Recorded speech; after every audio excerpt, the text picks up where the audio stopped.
She texted him back in 9 minutes. He texted her back in 4 seconds. And right there, in that gap, that tiny invisible gap, he lost her. Not because he said the wrong thing. He said the right thing. He lost her because of when he said it. Here's what nobody tells you. Attraction isn't decided by your face, your job, or your gym membership. It's decided in about 4 seconds of every interaction. And almost every man spends those 4 seconds doing the one thing that guarantees she stops thinking about him. I'm going to show you exactly what those 4 seconds are, but not yet, because if I tell you now, you'll use it wrong and it'll blow up in your face. First, you need to understand why it works. Stay with me. This is going to reframe everything you think you know about being wanted. Now, before you close this, let me say the thing you're already thinking. This is manipulation. Good. Hold on to that thought because it's the most important thing in this video. If your goal is to make someone feel something they don't feel, that's manipulation. And it fails. Always. It fails because people can sense need the way you can sense heat. You cannot fake your way into being wanted. What I'm teaching you is the opposite. This is not about changing her. This is about removing the things in you that kill attraction before it can start. Nobody chases a man who's chasing. That's not a trick. That's physics. Then here's the cost of ignoring this. Not you stay single. Worse, you spend the next 5 years being the guy people describe as nice, reliable, safe, invisible, the one she calls when she's sad about somebody else.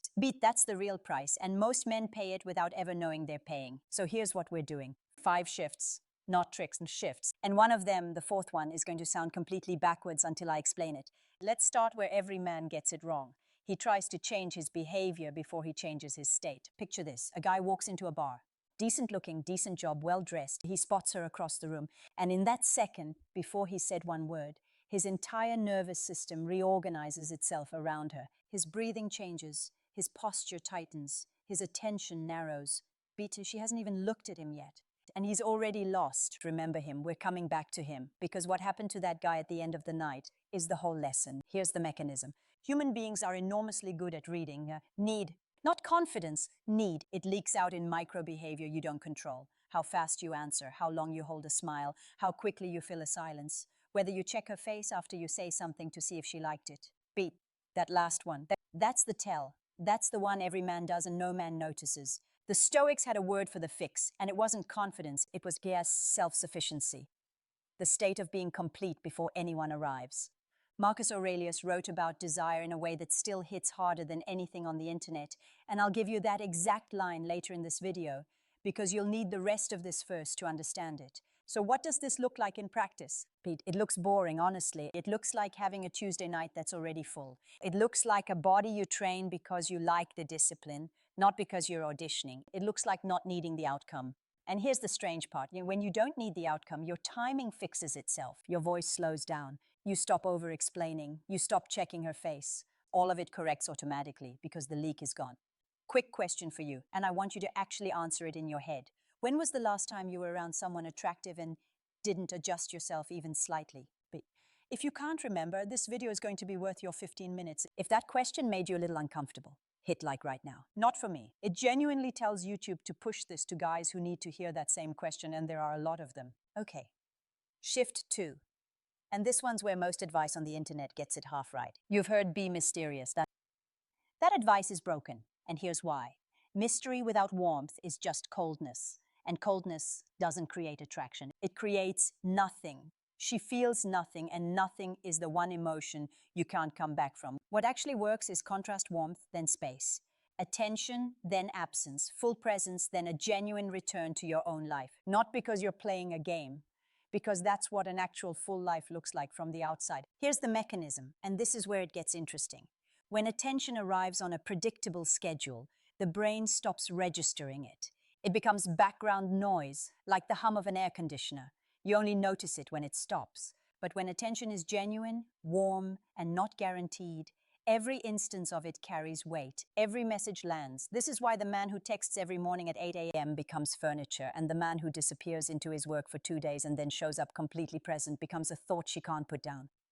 Same guy, same feelings, completely different result. And let me be direct about the ethical line here, because it matters. Do not manufacture absence. Do not stare at your phone and force yourself to wait 40 minutes. She'll feel the strategy. People always do.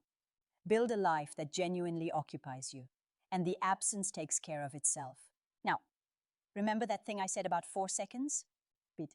You're getting closer to it, because contrast is only half of it. The other half is where those 4 seconds sit. But before that, I have to warn you about something. There's a mistake that almost every man makes at the exact moment this starts working, and it undoes everything in about a day. I'll get to it. Don't skip. I want you to do something. Think of one specific person, someone who never chased you and you never understood why. Hold that picture. Type one word in the comments. Stillness. That's it, one word. I read the comments on these, and that word tells me you're actually watching and not just letting this play in the background. It also drops this video into a lot more feeds, so it genuinely helps. All right, I told you at the start there's one word that ends attraction faster than rejection does. Here it is. Sorry. Beat, not the real one, not the apology you owe someone when you've actually done something wrong. That one is character, and character is attractive. I'm talking about the reflex, sorry. Sorry for texting, sorry for taking up space, sorry for having an opinion, sorry for existing in her general direction. Every reflex apology is a tiny broadcast that says, I'm not sure I'm allowed to be here. Beat, and here's the brutal part. She doesn't consciously notice it. She just slowly stops thinking about you, and neither of you can explain why. Watch for its cousins too. Just checking in. Hope that's okay? No worries if not. Sorry for the long text. Every single one of those is a small withdrawal from an account you're trying to build. Replace them with nothing. Literally nothing. Hey, thinking about you is a complete sentence. It doesn't need a cushion. This is stoicism in its most practical form. You don't apologize for what isn't a fault. Not out of arrogance, out of accuracy. You simply stop describing yourself as a burden because you aren't one. And here's the part that surprises people. This one change alters your self-perception faster than it changes hers. You start behaving like a man who belongs in the room, and within a few weeks you start believing it, because we learn who we are by watching what we do. That's the actual mechanism, not magic. Feedback. But first, that mistake I warned you about, the one men make right when this starts working. Here it is. The moment she leans in, the moment she texts first, suggests the plan, gets a little warmer, he collapses. He drops everything. He sends the long message. He clears his weekend. He gets relieved. And relief is the loudest possible signal that you didn't believe you were enough. That's the whole failure. Not the pursuit, the relief. Stay exactly who you were when she wasn't sure yet. That's the entire skill. Now, the 4 seconds. It's the 4 seconds, after she finishes speaking. Most men fill that gap instantly. They laugh a half second too early. They jump in with their own story. They agree before they've considered it, because silence feels like failure, and filling it feels like effort, and effort feels like proof that you care. But the man who lets those 4 seconds sit, who actually takes in what she said before responding, communicates something no line ever could. My reaction isn't automatic. You have to earn it, and when you get it, it's real. That's it. That's the whole thing. 4 seconds of stillness. No script, no line, no tactic, just the willingness to not fill the silence. So here's your work this week. One thing, not 5. Beat the 4 seconds. Next conversation you have with anyone, let the silence sit. Watch what happens to how they treat you. And if this landed, share it with the one friend you know is stuck in the chase. He won't ask for it. He needs it. Beat. Next week, I'm covering the harder version of this. What to do when you already lost her attention and you're trying to get it back without begging. That one's uncomfortable. Bring a notebook, stay still, stay whole. I'll see you then.